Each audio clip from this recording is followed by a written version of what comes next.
ഇപ്പോൾ സംവിധാനം ശ്രീ പ്രകാശ് ബാരജി. പ്രകാശ് ബാരെ നമ്മൾ 2 ദിവസം മുമ്പ് വൈകുന്നേരം ഒരു ചർച്ചയിൽ ഇരുന്നതാണ്. അന്നത്തിൽ നിന്ന് പ്രത്യേകിച്ച് കാര്യമായ ഒരു മാറ്റവും ഇപ്പോഴും ഉണ്ടായിട്ടില്ല. ഇത്രയും അതിഗുരുതരമായ വെളിപ്പെടുത്തലിൽ കേസെടുക്കണോ വേണ്ടേ എന്ന അവ്യക്തത അങ്ങനെ തുടരുന്നത് അത്ര നിഷ്കളങ്കമായ ഒരു അവ്യക്തതയാണോ ശ്രീ പ്രകാശ് ബാരെ? തീർച്ചയായിട്ടും അല്ല.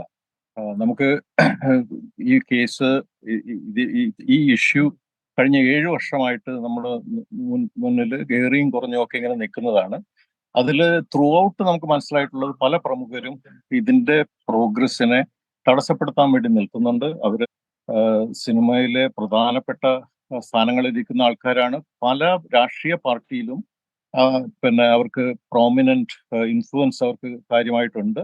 അത് ഇപ്പോഴും തുടരുകയാണ്.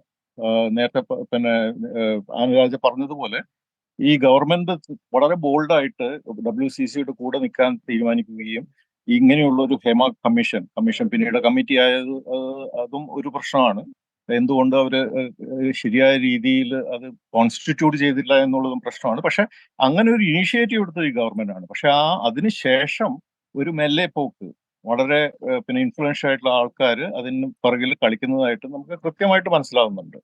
അത് അതിജീവിതയുടെ കേസിന്റെ കാര്യത്തിൽ പല രംഗങ്ങളിലും നമുക്കത് ഇത് കണ്ടെയ്ൻ ചെയ്യാൻ വേണ്ടി, ഇതിനെ കമ്പാർട്ട്മെന്റലൈസ് ചെയ്യാൻ വേണ്ടിയിട്ട്, ഇത് കൂടുതൽ സ്പ്രെഡ് ചെയ്യാതെ മറ്റുള്ള ആൾക്കാരിലേക്ക് ഇത് പടരാതെ നിൽക്കാൻ വേണ്ടിയിട്ടുള്ള ഒരു കോഷൻ പല ആളുകളുടെ ഭാഗത്ത് നിന്ന് ഇവിടെ ഉണ്ടാവുന്നുണ്ടെന്ന് നമുക്ക് മനസ്സിലാവുന്നുണ്ട്.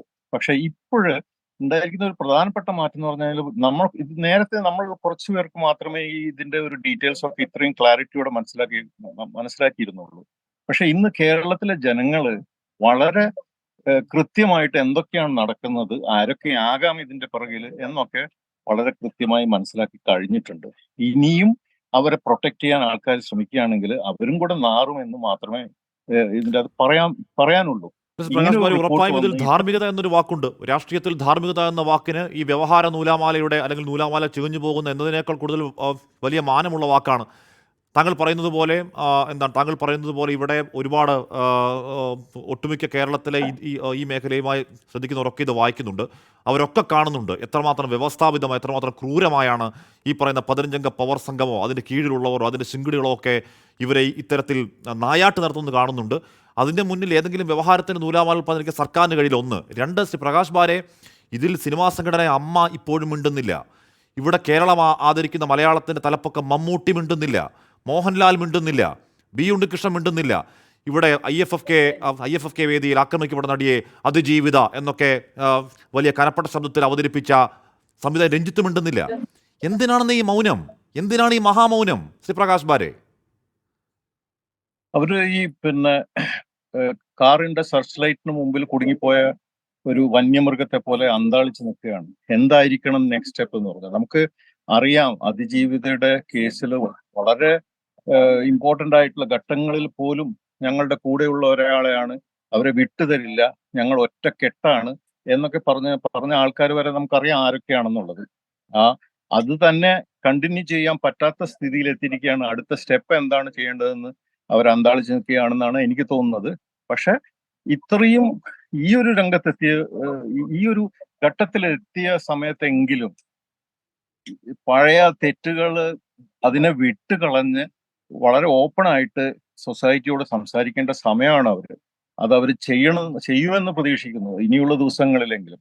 അതേപോലെ തന്നെ ഗവൺമെന്റ് ഇതുവരെ ചെയ്തത് പകുതി കാര്യങ്ങളാണ് ചെയ്തിരിക്കുന്നത്. ഇനിയുള്ള പകുതിയാണ് ഇതിന്റെ എഫക്റ്റ് എന്താണെന്ന്. കാരണം നമ്മൾ ഇതൊക്കെ ചെയ്യുന്നത് എന്താന്ന് പറഞ്ഞു കഴിഞ്ഞാൽ തുല്യ അവകാശം ഉണ്ടാവുകയും പിന്നെ ഒരു വർക്ക് സ്പേസിൽ മോറലായും വളരെ പിന്നെ ഓപ്പൺ ആയിട്ടും നമ്മുടെ 50% ടാലന്റ് കിടക്കുന്നത് മറ്റ് ജെൻഡറിലാണ്. അവരും സംവിധാനത്തിലേക്കും മറ്റുള്ള എല്ലാ കാര്യത്തിലേക്കും കടന്നു വരികയും ഇതുപോലെയുള്ള ഒരു തരത്തിലുള്ള ഹറാസ്മെന്റും പേടിക്കാതെ അവരുടെ മുഴുവൻ പൊട്ടൻഷ്യലും നമ്മുടെ മലയാള സിനിമയ്ക്ക് വേണ്ടി കിട്ടുകയും ചെയ്യുക എന്നുള്ളതാണ് നമ്മുടെ ഉദ്ദേശം. അതിനു വേണ്ടുന്ന ഇപ്പം ICC ഒക്കെ തോൽപ്പിച്ചുകൊണ്ടാണ് ICCയുടെ ഒക്കെ ഇംപ്ലിമെന്റേഷൻ നടക്കുന്നത്. അതൊക്കെ പിന്നെ ശരിയായ രീതിയിൽ കൊണ്ടുവരിക. പിന്നെ പിന്നെ ഇവർക്കൊക്കെ ട്രെയിനിങ്, ഈ കോൺക്ലേവ് എന്ന് പറഞ്ഞു കഴിഞ്ഞാൽ, ഈ കോൺക്ലേവിൽ എല്ലാവരും വിളിച്ചു കഴിഞ്ഞിട്ട് അവർക്ക് ശരിക്കും ഈ സബ്ജക്ട് എക്സ്പേർട്സിനെ കൊണ്ട് എന്താണ് ഇവിടെ നടന്നിരിക്കുന്നത്, എന്താണ് നടക്കാൻ പാടില്ലാത്തത്, എങ്ങനെ വേണം ഇവരുടെ പെരുമാറ്റം ഈ സെറ്റുകളിൽ എന്നൊക്കെ പഠിപ്പിച്ചു കൊടുക്കുകയാണ് നമ്മൾ വേണ്ടത്.